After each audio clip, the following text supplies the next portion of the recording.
Welcome to Curitics Conversations, a conversation with leaders who've spent decades building, scaling, and reshaping some of the most complex parts of healthcare.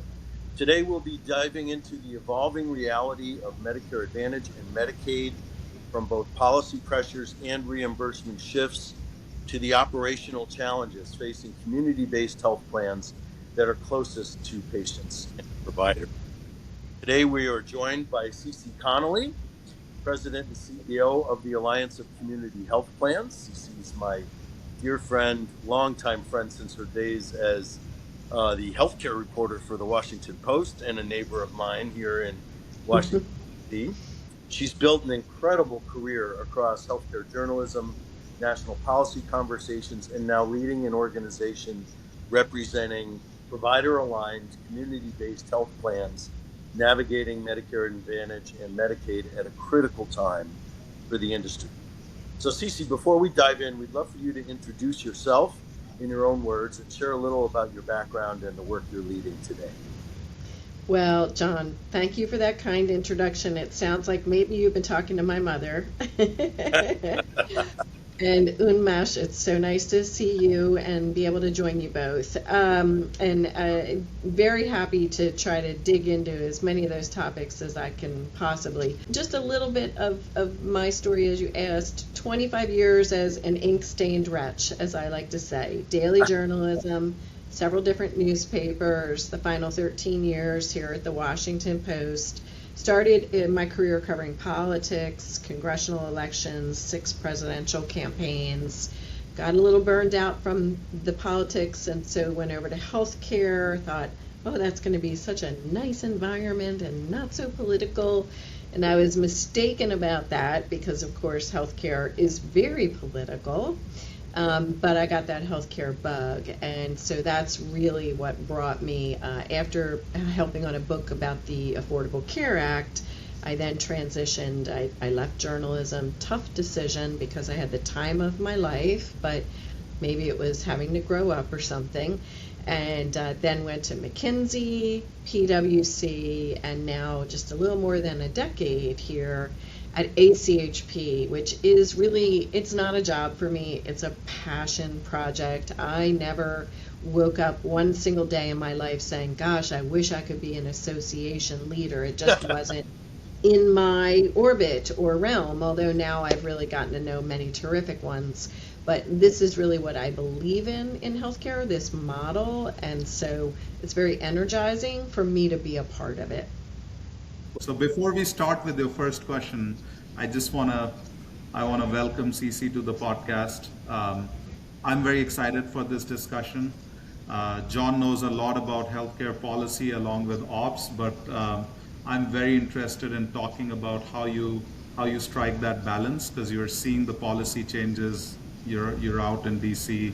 You're tracking a lot of those changes coming down the pike, but you, from ACHP's perspective, have so many health plans who are your members, and you're talking to the CEOs, to the leaders there on a day-to-day basis, and they give you the ground reality of what's not working for them. So I'm particularly very excited, and I'm sure our listeners will be very excited to hear, how do you strike that balance, and how do you connect the dots between the two and really guide your members on policy and whatnot. So very excited and absolutely welcome. Yeah, and Unmesh, you've put your finger on it, that our policy and advocacy work is directly tied to the business. You know, we are doing things to help this model not just survive, but thrive. And so happy to help connect some of those dots. Absolutely. Ceci, you've had such a unique career path, from healthcare journalism to national healthcare leadership.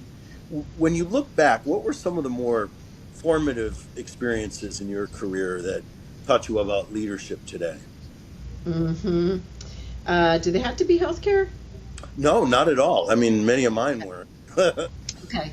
All right. Well, just a couple sort of quickly come to mind. One is when in 1996, I covered the Bob Dole campaign, Bob Dole for president. And he was probably the most honest major politician that I've ever encountered in my nearly 30 years in journalism. And particularly when he was Senate Majority Leader, and he was perfect for that job. I'd be a reporter, I'd see him in the hallway, and I'd say, Senator or Mr. Leader, do you have the votes on this? And he would say, I'm too short. Or he would say, yep, I got it by one. Or he would say, no, I'm not telling you. But he wouldn't ever spin. He wouldn't make it up. He wouldn't try to deceive. And even when the answer was not telling you, it was honest. Yeah. And I always admired and appreciated that in him. And he was genuine. Some would say that he had difficulty in the campaign because they tried to change him and put a powder blue leisure jacket on a poor guy who had been wearing a suit and tie, almost his whole life. Yeah. And so he was authentic and he was honest. And that has stayed with me through many, many years in healthcare. It's also just reinforced for me over and over and over again the importance of two things, and they're very different: the importance of facts and the importance of relationships. And we try to bring that to our work here in ACHP. I'm meeting with senators who I knew when they were staff aides, and I was a baby reporter. I first got to know Rahm Emanuel in 1992 when he was trying to raise money for Bill Clinton. Yep. And look at how many steps in his career through Congress and the White House Chief of Staff and the mayor and the ambassador. And so combining those two things, at least from my experience, have been very powerful. Yeah, no doubt. And gone are the days, right? I remember too, I think I got started right around when you did here in DC when I arrived in 89. And it's, those days are over, right? Ceci, you represent plans that operate very differently from large national insurers today. I mean, this is such a tremendous leap from your journalism days. And I just have loved watching every minute you've been over there. What do policymakers and even industry insiders most misunderstand about how community-based health plans actually operate day to day? Well, it's the right question to dig into at this moment in time, John, because the lines are blurring, and I'm going to be honest, there are a lot of players right now that are stealing our messaging and our story, even if they're not really. They may be talking the talk, but they're not walking the walk. And it's a challenging environment. There's a broad brush notion here in DC, insurers bad, insurers greedy, healthcare's a mess, nothing good is happening, bad, bad, bad, bad, bad.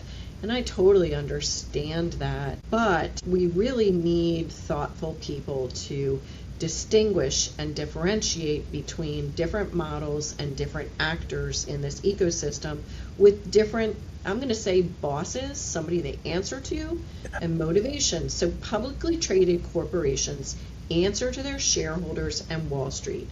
It is their duty, their fiduciary duty, to make money. All of the ACHP member companies, they're nonprofit. So that's number one. They're not posting quarterly earnings reports. Number two, they are all located in local communities on the ground. You see them in the grocery store, you see them at church, you see them at school pickup. Number three, all of our local health plans are provider aligned. Most are in an integrated system, so it's a very tight combining. Some may not have a hospital, but have those other provider tight relationships. So when you have care and coverage combined, we believe you get to better health outcomes and you're getting better value for your premium dollar. That's what we're about. It's a tough thing. I mean, look, it just took me a whole long time to say that, right? And so members of Congress, they're running from vote to vote. So it's hard. The education piece right now is challenging, but we're doing it. Yeah, I certainly remember that sentiment and that reality. Serving on the board at Health Alliance Plan in Detroit, one of your members, for 8 years, and really just remembering that it really felt like we were the Rebel Alliance, and the big nationals were the Death Star, and that there really was the David versus Goliath effect that we felt, and that you made a really important point, which is their alliance is to shareholders, but ours is to community benefit. And that's one of the reasons why I've always loved working with ACHP and loved my time on the board of HAP. How do these plans stay innovative while they're operating with tighter and now declining margins and heavier regulatory oversight, which I don't think a lot of folks expected from this Republican administration? I think they thought a lot of it would get easier, and it absolutely has not. Well, you're right about that. This administration is very focused on waste and fraud. We've just seen a couple of other settlements recently in the news. They're focused on Brad v. audits, for instance, and we're good with that because we know our members are going to be fine. We want those audits, by the way, to be targeted to the outliers. CMS has that data. Everybody's seen that data. You could see where there are behavior patterns. Yeah. Focus on those, please. Follow the money. So very challenging in the sense that most of them don't have big capital to play with. Yeah. And very few people understand that insurance companies regulated by states and feds, they must have a certain amount of money there available to pay out, right? So that's watched very closely, but that's a whole bunch of capital sitting that they cannot deploy. They cannot use it for investments into AI or cutting edge technologies or sort of you name it. So they got to get creative. They have to find the right partners that are willing to kind of come in together, co-develop, co-design, and really that with their systems, they have those opportunities. Excuse me. It's just a matter of putting down some of your historic tensions over, is the revenue going to be over in the hospital beds, or is the revenue going to be over in the premium dollar? Right. And looking at it holistically. I would say the ACHP members that seem to be in good or better shape at the moment are doing that. I'm going to flag the teeniest little example. In Ohio, AltCare is our member plan. Yeah. The CEO of AltCare, the plan, is the CFO of AltMin, this system. You can't imagine how far that goes, that Mark Wright is sitting there at those leadership tables and bringing together all that they do. Yeah, absolutely. And we certainly had a luxury in that. And Robin Damschoter, who's the CFO at Henry Ford Health, the mothership, right, and who was really one of the top three folks guiding Health Alliance Plan itself. So the integration is real. And the ones that are more integrated seem to be surviving these times better than many others, right? I think so. And it's actually a lesson that should have been learned during the pandemic. I mean, if you just go back to what happened with hospital plummeted, nobody was going in for care. Obviously, health plans were sitting there with their premium dollars.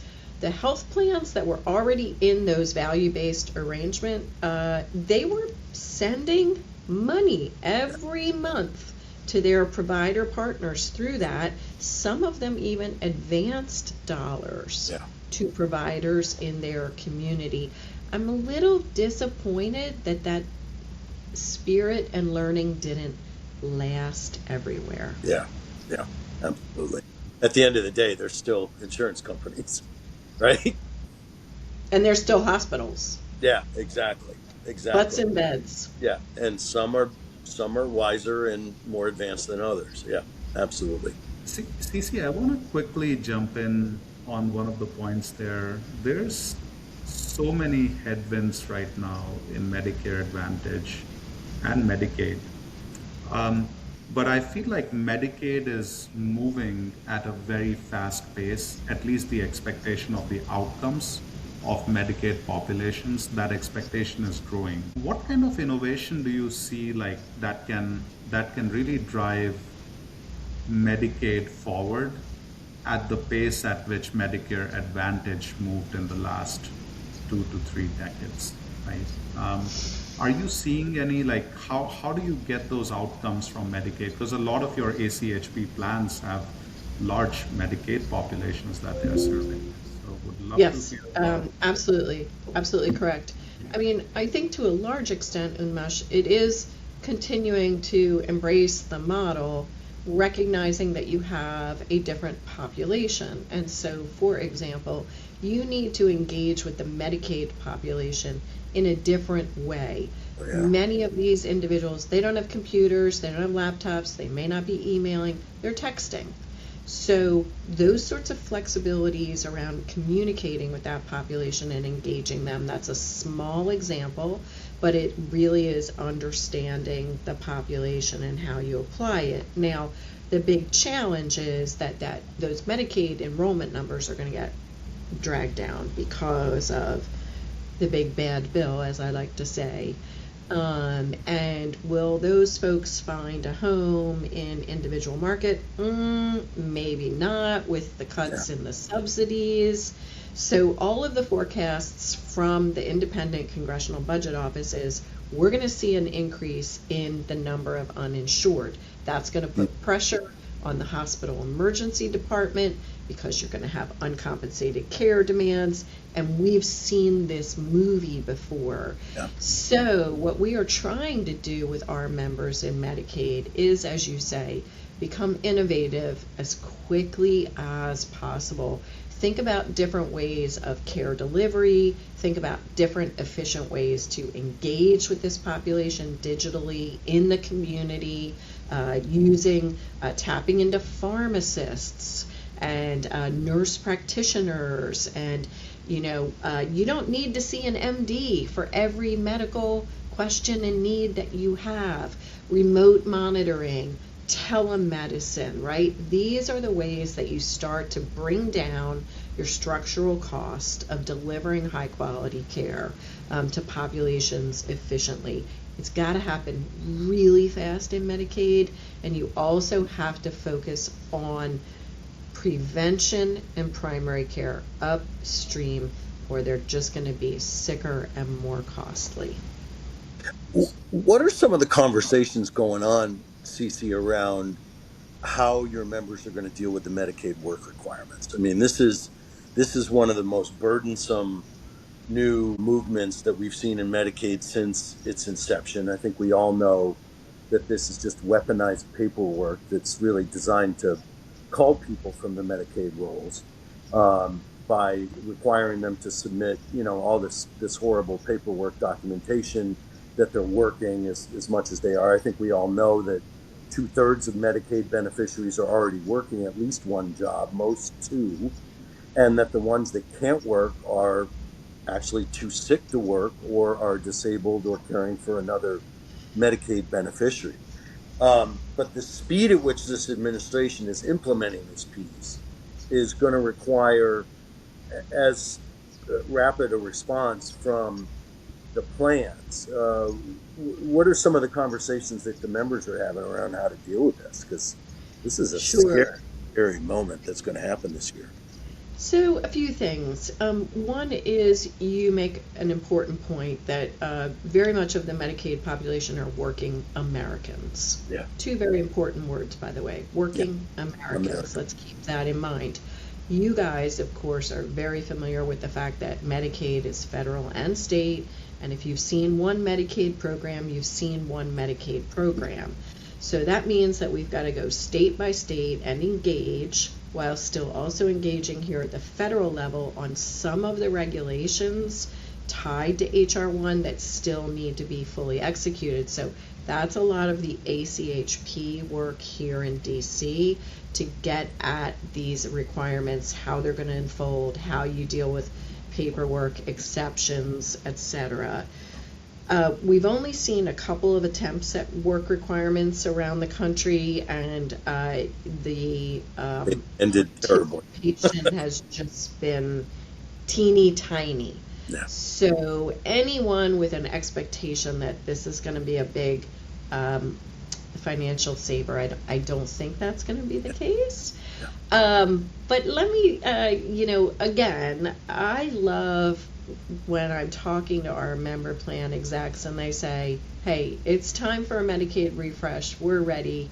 We're ready to jump in and do this. Think differently, think creatively, particularly with technologies now available to us, predictive analytics.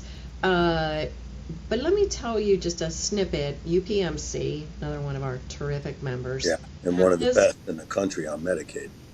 Has for years actually had a program of employing many of its Medicaid beneficiaries. So these are individuals that go from being on Medicaid and getting those somewhat limited services to having a full-time paying job with UPMC benefits. It is an incredibly exciting program. I invite people to take a look at it. We'd love to see if some of our other members can learn and kind of model after that. Absolutely. Absolutely. And, I was speaking with one of your members the other day on how we're going to start thinking about using AI to identify which members on the Medicaid side of the house are most likely to lose their coverage under the work requirements, and then to assign community health workers to those folks to ensure that they know all the paperwork and everything else that's got to be taken to retain them as a member, and that it pays for itself through the member retention stuff. So that's it. Yep. The innovation that I think the local and regional plans, are really thinking about and really have to, because as you mentioned at the top, they just don't have the scale that the big nationals do to withstand a financial shock like this is going to be. That's right. I'm sorry. Well, I was just also going to mention that we've done a lot of analysis over the last several years, Medicaid procurements, and there's a troubling trend, which is that our members hang on to and re-up in their current legacy Medicaid regions and book of business, but when they try to break into new ones, they're not getting the traction. And you take a look at the scoring, and I'm sorry, but no matter how many states say they want those local on-the-ground partners, the scoring system and the procurement favors the big ones that have absolutely squadrons of people sitting in a room spitting these things out. Yeah, absolutely. It's a great point. There's also been a lot of scrutiny around Medicare Advantage, from the rate changes to the regulatory pressure to, the continuing turning of the screws on risk adjustment and, really pumping up that ramp on the star ratings treadmill, if you will. From your unique vantage point at ACHP, what's happening behind the scenes that most folks don't know in the industry? Oh, goody. I like to talk about this because we may have a little bit of a different take on it. Yes, Medicare Advantage is a challenging line of business right now, no doubt about it, for all of the reasons that you mentioned. And a lot has been thrown at Medicare Advantage plans to deal with over the last several years. That being said, and we've got a whole body of work that we call MA for Tomorrow that we've developed over a period of years. It's our vision for next gen MA. And we've always said, I used to feel like MA, and especially STARS, was a little bit like Lake Wobegon. And my staff says I'm dating myself when I use that comparison. So I'm going to say everybody gets a trophy. STARS have become inflated. So what we have been pressing for is to sunset those outdated process measures and focus on the health outcome measures that really matter. And so to the extent that that's happening, we're really thrilled that CMS is hearing this and starting to move on it. Another important area is risk adjustment. And again, we've done analysis that shows that there is big outlier behavior in risk adjustment. The coding is phenomenal, and we are not convinced that it is tied to care delivery. It very much looks to be digging for diagnoses. We found in one single year that we looked at the largest MA insurer in the country, was in risk adjustment collecting 36% more money than all of the ACHP members combined. That was $6 billion of taxpayer funds to one carrier in 1 year. So we've been urging CMS to look at this and take it seriously, and they have, and they are. And they've got a big RFI out right now, and we are thrilled to be in dialogue around how we can just make it fair, competitive. We're not asking for favors or handouts, but you've got to stop that outlier behavior. Yeah, absolutely. Ceci, really quick on that point, right? Medicare risk adjustment is changing very quickly. You're on version 28 now. There Yep. were the rate change notice came out. There's going to be, it's the whole risk adjustment like it used to be is not going to be, it's not going to be favored. And as you said, I 100% agree. It was a lot of folks upcoding, especially the big guys, and submitting those diagnoses out. How do you see the future of Medicare Advantage? Is it going, do you think that risk adjustment will come back to its like mean normal, and that we will go back to total cost of care, which has to be managed, otherwise you cannot be profitable? Like, how do you see what's the next stage of MA with all these crazy amount of changes going on? Yeah, and by the way, I'm not saying they're crazy amount of changes, just to be clear. They put stresses on the plans, but V28 is a perfect example. We were the only health plan organization in the country that supported V28. We asked for the 3-year implementation period so that there was time to operationalize, but it was the right policy. And lo and behold, it is doing some good things. And I think that we have to give credit where credit is due on that.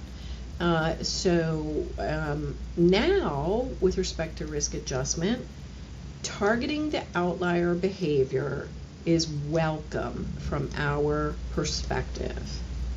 We encourage it and we applaud it. Yeah. You know, the reason for risk adjustment is not to boost profits. The reason for risk adjustment is to ensure that a provider has sufficient dollars to care for their population. That's the purpose. So let's get back to that purpose, which is largely done through nowadays demographics and some core health metrics that can tell you a whole lot about what it costs to take care of a person. Cancer, COPD, right? Their, chief medical officers are going to be able to help us see what are the important ones to keep in that process. But we now have 8,000 diagnoses that can go into risk adjustment. Yeah. Please. Yeah, absolutely, because that just invites all kinds of gaming of the system. Yeah, absolutely. So what are some of the really tough decisions and trade-offs that your members are talking about today that, certainly between cost, quality, and access that we're all worried about? The tough thing for them is looking at which lines of business, which markets can they stay in. Yeah. Given, I have members that have had thousands of new lives just plopped on them. They have no information on that risk pool, no idea how they're going to manage that cost. And, at some point it almost becomes irresponsible. So that's a really big strain right now. And I hope that policymakers can see what might happen to their own communities and the nation if we don't start to get a handle on the fact that if you truly want offerings and choice for your constituents, you need to keep this system afloat at the moment. Yeah, certainly one of the big last decisions I made as I got term limited off the HAP board was their decision to exit the exchange market. And that was, man, that was an agonizing decision. But, you know, the numbers just did not lie that it was an unsustainable book for a business for us, especially with so many other carriers leaving the program in Michigan as well. Well, you both know the old adage, no mission, no margin. Yeah. Yeah. Heard. No margin, no mission. Either way. Yeah. It works the same way. Unmesh? Yeah, I mean, I'll just put my technology hat on for a bit. We are working with multiple different payers and also risk-bearing provider groups. And we see there's far more focus on data now. Yep. There's way more openness to use AI to improve the workflows at scale, because a lot of plans want to do more with less, right? The day and age of throwing bodies at problems or as you get new membership, those days are gone. And you know, there are new plans popping up. You know, there's D-SNPs, more and more D-SNPs, C-SNPs coming out, and we are seeing a lot of risk carve-outs happening. What's your take on like the changing technology landscape? And back in the day, we used to have the big, gigantic vendors who've been around at these large health plans, but now a lot of large and community plans are looking for better technology, which is more aligned for growth at a much lower cost. Any thoughts on that? Yeah, you brought up two things. One is the data technology side, the other is SNPs. So let's just say what's happening with SNPs has to do with reimbursement rates. Okay? That's like a whole nother podcast. Yeah. In terms of technology, and yes, data empowerment, AI, etc. So one reason that you're seeing plans skeptical of one big vendor is, do you remember Change Healthcare? Oh, how quickly we seem to have forgotten, and I have no idea if anybody applied any lessons from that whole thing, but that was not that long ago. So we certainly noticed, learned from it. I think that, yes, folks are very encouraged and excited about the promise of AI, bringing it into their data world and really activating it to, again, get the right care to the right people at the right time. That's what we're in the business of doing. And I might even say at the right price. So whatever it is that helps achieve that in a smooth, seamless, safe environment, yes, absolutely. I want to caution, though, because I'm standing here in Washington, D.C., there are politicians and much of the public that get very antsy when they hear anything about computers being involved in their medical care. So it is incumbent upon all of us in this field to be able to articulate it is safe and secure, but more how it is benefiting them. We should be in healthcare for them, not for us. And so I think that there is a segment of the technology, VC, private equity world that they're just so super jazzed about the magic. And the public out there, they're open to it, but they need some assurances that this is really going to be for their health and not for somebody to collect a whole lot of surveillance data on that. Yeah. I mean, you bring up such a great point, and I completely agree, because from my vantage point, I talk and work with a lot of different VCs and PEs. But then I also talk to a lot of health plan executives who are driving this innovation day to day. And you'll see them as two different islands. I see there's so much jazz around how AI is going to take over and completely change healthcare on the VCPE side.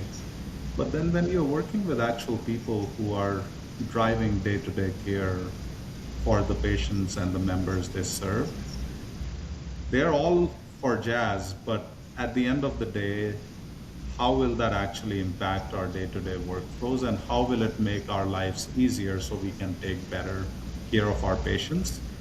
And how do you need that layer in between of people who can actually translate a lot of that technology into the workflows and who understand healthcare workflows deeply well?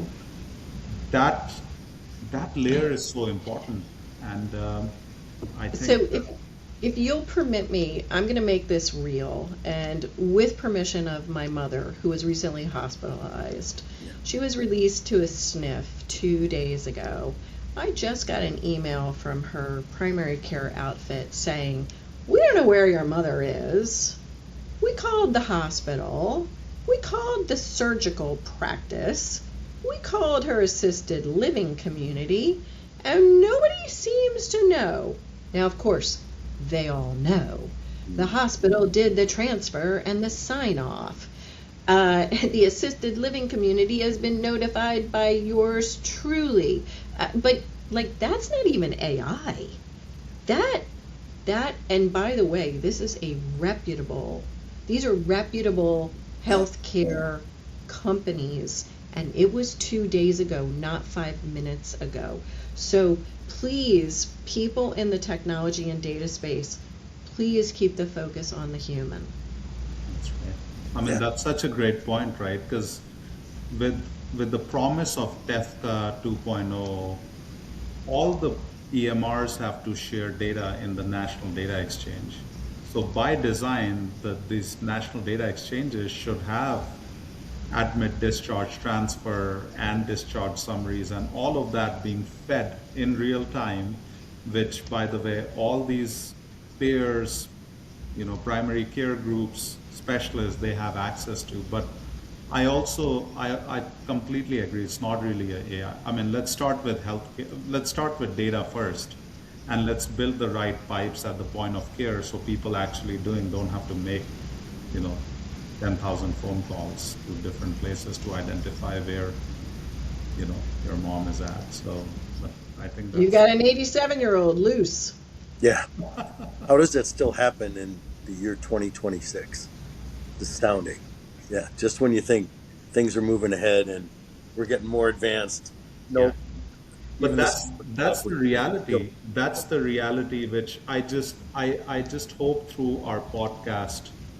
We have a lot of listeners. We also have a lot of PE and VC listeners. I hope that the voice is heard, that there's that gap between the tech and the real world, and I think that's where folks who understand both sides need to be present and be enabling.